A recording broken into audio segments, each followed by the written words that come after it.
హైదరాబాద్ గాంధీ భవన్ లో దివంగత కాంగ్రెస్ నేత రామరెడ్డి దామోదర్ రెడ్డి ఫ్లెక్సీలు వెలిచాయి. దామోదర్ రెడ్డి తనయుడికి నియోజకవర్గ ఇన్ఛార్జి బాధ్యతలు ఇవ్వాలంటూ తుంగతుర్తి, సూర్యాపేట నియోజకవర్గాలకు చెందిన కాంగ్రెస్ కార్యకర్తలు, దామన్న అభిమానులు ఫ్లెక్సీలు వేశారు. దామోదర్ రెడ్డి పార్టీ కోసం ఎంతో కృషి చేశారని గుర్తు చేశారు. మరింత సమాచారం మా ప్రతినిధి హేమ అందిస్తారు.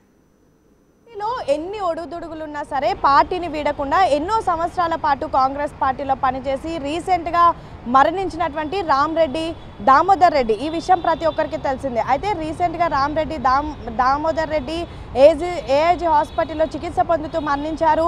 చనిపోయి కూడా రేపటికి 11 రోజులు అవ్వబోతోంది. అయితే సూర్యాపేట జిల్లాలో అనేక సేవలు అందించారు. మొన్న 2023 ఎన్నికల్లో కూడా సూర్యాపేట నుంచి పోటీ చేసి తుంగతుర్తి నుంచి పోటీ చేసి ఓడిపోయారు. అయితే ప్రస్తుతం సూర్యాపేట జిల్లాకి ఇన్ఛార్జ్గా రామరెడ్డి దామోదర్ రెడ్డి ఉన్నారు. అయితే ఆయన మరణం తర్వాత ఆయన కొడుకుకి ఇన్ఛార్జ్ ఇవ్వాలి అంటూ కూడా గాంధీ భవన్ వేదికగా అనేక పోస్టర్లు వెలిసాయి. ప్రస్తుతం ఒక్కసారి చూడవచ్చు మనం ఎగ్జాక్ట్గా గాంధీ భవన్ ఎదురుగా ఉన్నటువంటి ఫోటోని మనం చూస్తున్నాము. కాంగ్రెస్ పార్టీకి దామన్న చాలా చేశారు. ఇప్పుడు పార్టీ దామన్నకి చేయాల్సిన సమయం వచ్చింది అంటూ కూడా గాంధీ భవన్ చుట్టూ బ్యానర్లు ఏర్పడ్డాయి. తన జీవితాన్ని మరియు తన ఆస్తులను, తన సమయాన్ని మొత్తం పార్టీ కోసమే వెచ్చించి ఇవాళ ఉమ్మడి నల్గొండ జిల్లాలో మరీ ముఖ్యంగా తుంగతుర్తి, సూర్యాపేట నియోజకవర్గాల్లో కాంగ్రెస్ జెండాని రెపరెపలాడించిన మహానాయకుడు దివంగత నేత టైగర్ రామరెడ్డి దామోదర్ రెడ్డి గారు.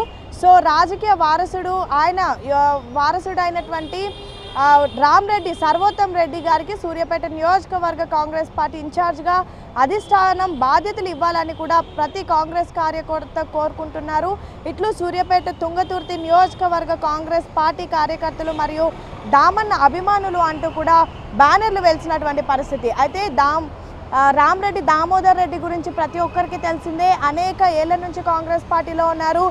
రీసెంట్ డేస్లో 2023లో కూడా తుంగతుర్తి నుంచి పోటీ చేశారు, కానీ అక్కడ గెలవలేదు. సో ఆయన అక్కడ ప్రస్తుతం ఇన్ఛార్జ్గా ఉన్నారు. ఎగ్జాక్ట్గా మనం చూడొచ్చు గాంధీ భవన్ మెయిన్ ఆ పిల్లర్స్ ఏవైతే ఉన్నాయో గాంధీ స్టాచ్యూ ఆపోజిట్ ఈ బ్యానర్ కూడా వెలిసినటువంటి పరిస్థితి. మొత్తం గాంధీ భవన్ చుట్టూ కూడా ఈ బ్యానర్లు వేసినటువంటి పరిస్థితి. అయితే ప్రధానంగా రీసెంట్గా దామోదర్ రెడ్డి చనిపోయిన తర్వాత కూడా పెద్ద ఎత్తున అభిమానులు, కార్యకర్తలంతా కూడా శోకసంద్రంలో మునిగి తేరారు.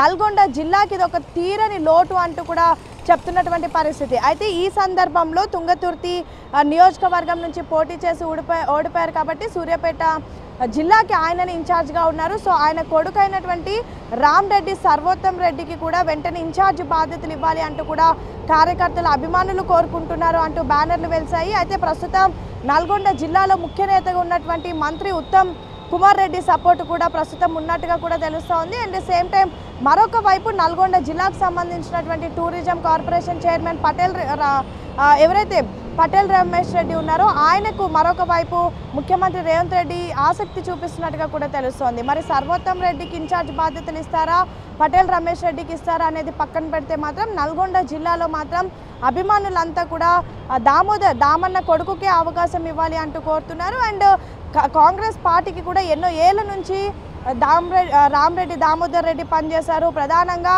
అప్పట్లో ఆయనకి కాంగ్రెస్ పార్టీ నుంచి టికెట్ ఇవ్వకపోతే కూడా నేరుగా ఇండిపెండెంట్గా పోటీ చేసి గెలిచారు.